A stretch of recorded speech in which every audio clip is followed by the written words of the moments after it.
বন্ধুরা, বসন্তের আগমনের সঙ্গে সঙ্গে প্রকৃতি যখন রঙে রঙিন হয়ে ওঠে, ঠিক তখনই আসে এক আনন্দের উৎসব, দোলযাত্রা এবং হোলি। এই উৎসব শুধু রঙের নয়, এটি প্রেম, ভক্তি এবং অশুভের ওপর শুভের জয়ের প্রতীক।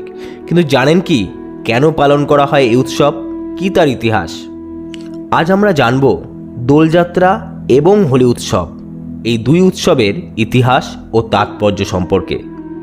চলুন আজ আমরা ফিরে যাই হাজার বছরের পুরাণ কাহিনীর গভীরে।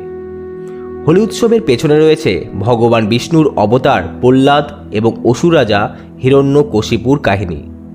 পুরাণ অনুযায়ী হিরণ্যকশিপু ছিলেন এক অত্যন্ত শক্তিশালী অসুর রাজা।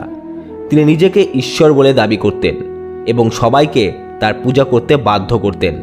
কিন্তু তার নিজের পুত্র প্রহ্লাদ ছিলেন ভগবান বিষ্ণুর পরম ভক্ত। তিনি পিতার আদেশ অমান্য করে কেবল বিষ্ণুর নাম জপ করতেন। এতে ক্রুদ্ধ হয়ে হিরণ্যকশিপু বহুবার প্রহ্লাদকে হত্যার চেষ্টা করেন। শেষে তিনি আশ্রয় নেন তার বোন হোলিকার কাছে, যার ছিল অগ্নিতে না পোড়ার বর। পরিকল্পনা হলো হোলিকা প্রহ্লাদকে কোলে নিয়ে আগুনে বসবেন, কিন্তু ঈশ্বরের কৃপায় ঘটে যায় অলৌকিক ঘটনা।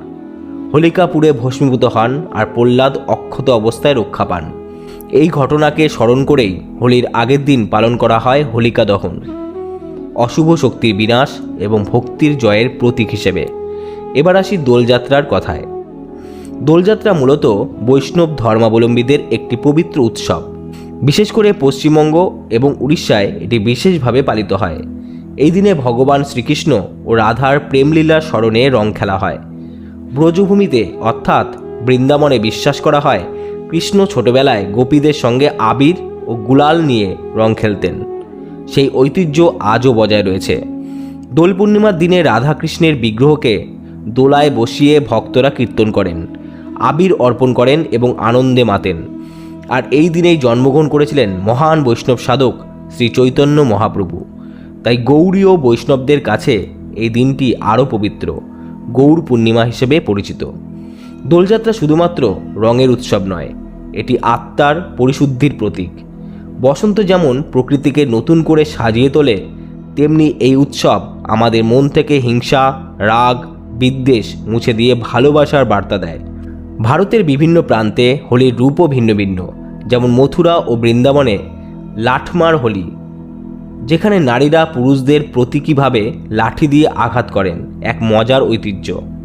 আবার শান্তিনিকেতনে দোল উৎসব পালিত হয় বসন্ত উৎসব নামে, যেখানে কবি রবীন্দ্রনাথ ঠাকুরের প্রবর্তিত সংস্কৃতি আজও বহমান। ছাত্রছাত্রীরা হলুদ পোশাকে গানে নাচে বসন্তকে স্বাগত জানায়। তাই দোল ও হোলি শুধু একটি উৎসব নয়, এটি ইতিহাস, ভক্তি, সংস্কৃতি এবং প্রেমের এক অনন্য মেলবন্ধন।